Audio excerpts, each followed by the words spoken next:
business of hope. It's kind of an oxymoron, really, isn't it, when you think about it? I mean, I've been in business all my life. I always heard that saying that hope isn't a strategy. I'd really like to discuss that with you today. I'd like to talk to you really about three things.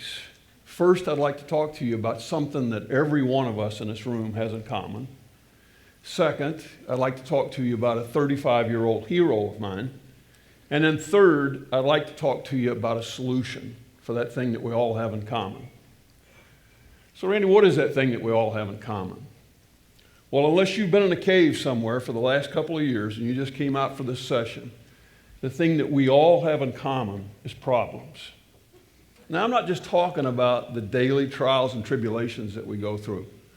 What I'm talking about, problems bigger sometimes than we believe we can actually handle. You ever had any of those? My biggest problem, and the one that I didn't think I could handle, happened to me 4 years ago when I was 60 years old. An oncologist walked into my 31-year-old daughter's hospital room and said, "Elizabeth, for the months that you have to live, we're going to make you as comfortable as we can." Now, that's a pretty big problem for a dad with only one daughter. And it was preceded in a week and a half before that by some rather other significant problems. My grandson Andrew was delivered 7 weeks premature, and at the time that message was delivered to my daughter, he was in prenatal intensive care. Elizabeth went from a cesarean birth to a complete hysterectomy on day 2, and she got admitted to intensive care.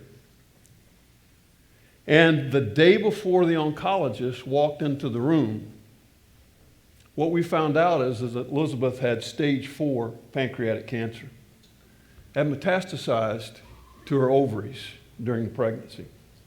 By the way, purple is the color of the fight. That's why I got the purple on today. Thank you. What does a desperate dad do in a situation like that? Never faced anything like that, bigger than anything I'd ever thought I'd have to handle. And you know, just like in business, you make a decision, and sometimes those decisions are good and sometimes they're bad, but you make a decision and you live with that decision and you believe it's the right thing to do. And so I made a decision as I escorted that oncologist from the room that the oncologist had decided to manage Elizabeth's death. What I decided was to manage Elizabeth's living. It wasn't acceptable to me and my daughter that somebody was going to manage her death at 31 years old. Why did the oncologist make a decision to manage her death? It's pretty obvious when you look at these facts about pancreatic cancer. It's the 4th leading cause of death of cancer in the United States, very rarely seen before it's too late, growing dramatically. You may have thought about folks like Steve Dobbs when I mentioned pancreatic cancer. There's no heroes in pancreatic cancer. There's no role models in pancreatic cancer.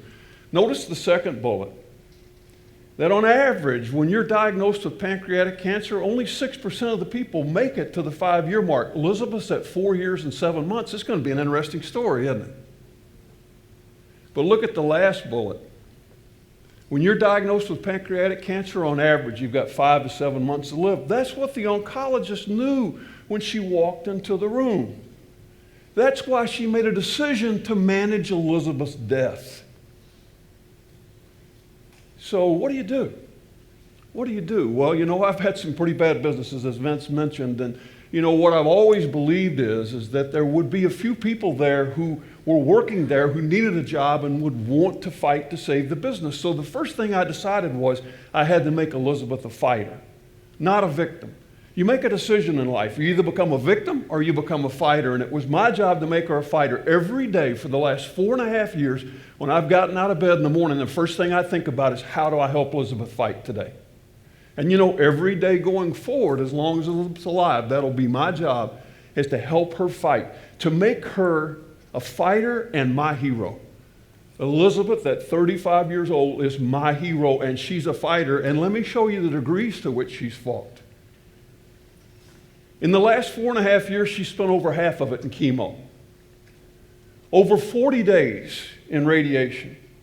She's had 15 hours of major surgery, including Thanksgiving 2014 brain surgery for a metastasized pancreatic tumor in the left side of her brain, followed by 5 days of radiation. The week before Christmas, she lost the use of her right leg and her right foot, and she's going through therapy to learn to walk again after 4.5 years of this battle.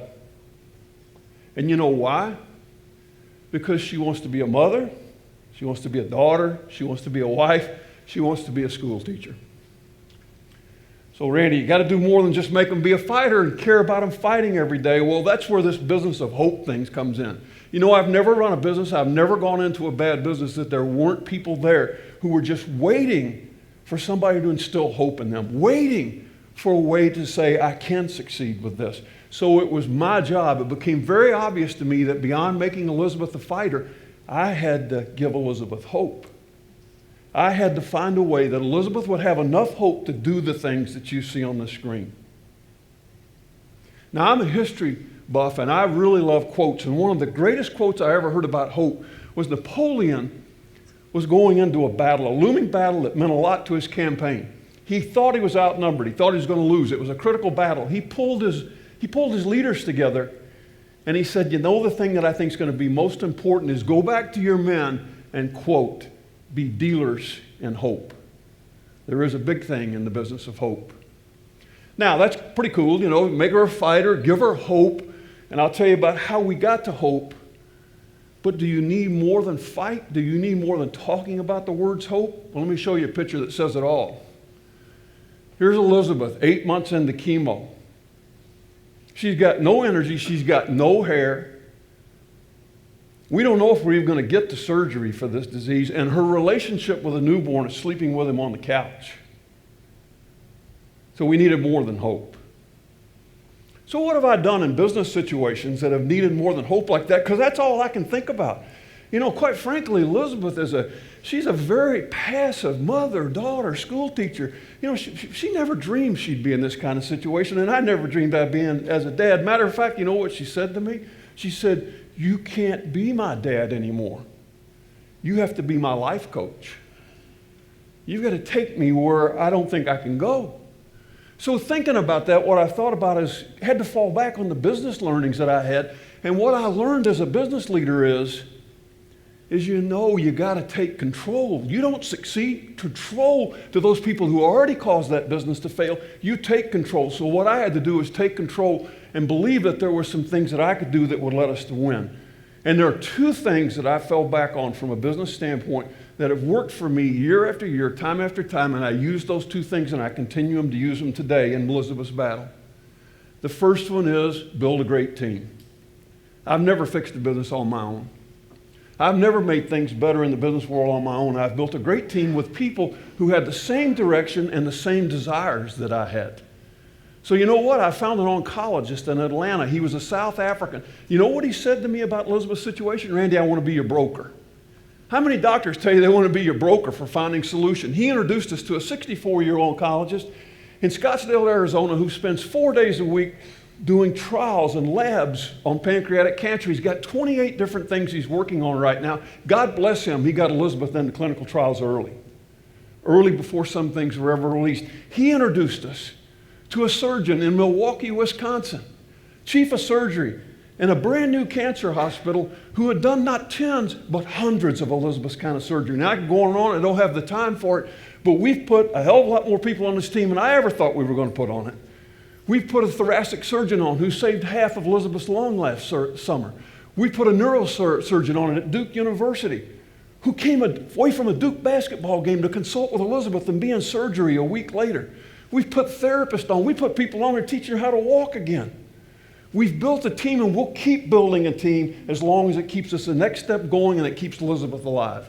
The second thing is, don't be afraid to fail. Take risk. Don't be afraid to fail. We've tried clinical trials before we knew whether they'd work. We've talked to people we never believed we talked to. We've gone places we never believed. I've gotten into conversations about DNA, and I've cried and I've prayed a lot. As I close this message today, what I will tell you is that in this kind of situation, you can't be involved. You got to be committed. This is a great healthcare system we have in North America. I've worked in it for years, but it's broken. And if you or somebody in your family is not the advocate for your well-being, you're not going to get the best care. Now, this is not business. This is personal to me. I had a DNA test 8 months ago. I found out I carry the genetic mutation that gave this to my daughter. Now, I worry about my daughter every day. I worry about myself. I have a 25% greater chance of getting pancreatic cancer than any one of you in this audience. But I worry more importantly, and I'm working now in supporting research about the DNA that causes this, because I have 6 grandchildren. And I don't want them genetically to go through this. So as I close, let me just kind of remind you of what I've said is, you got to own the fight. You got to put people on the team who want to go the same place you want to go. You got to take risks. You got to be willing to fail. You got to get out in front of yourself. You got to believe, and you got to cry, and you got to pray along with this. And you got to pull people into this you may have never thought you would have talked to or even had any inkling of being involved with. And the last thing I would tell you is I don't know how many more days Elizabeth has left, for that matter, me. What I will tell you is that Elizabeth and I have no regrets. We have no regrets. We're paving a way for the pancreatic cancer patients of tomorrow. We're going to help people who get this disease know more and fight more than they ever had. My last quote that I'll close with, a historic quote, is by Abraham Lincoln. He went through lots of trials and tribulations, and you know what he said? The greatest thing about the future is it happens one day at a time. Here's a picture of Elizabeth. It's in front of her classroom of 12 4-year-olds. She has a brace on, but she's back to teaching school, and she's taking therapy 3 days a week. We just had an MRI 2 weeks ago for the brain, and it's clear for 3 months. Thank you so much. Don't you ever give up.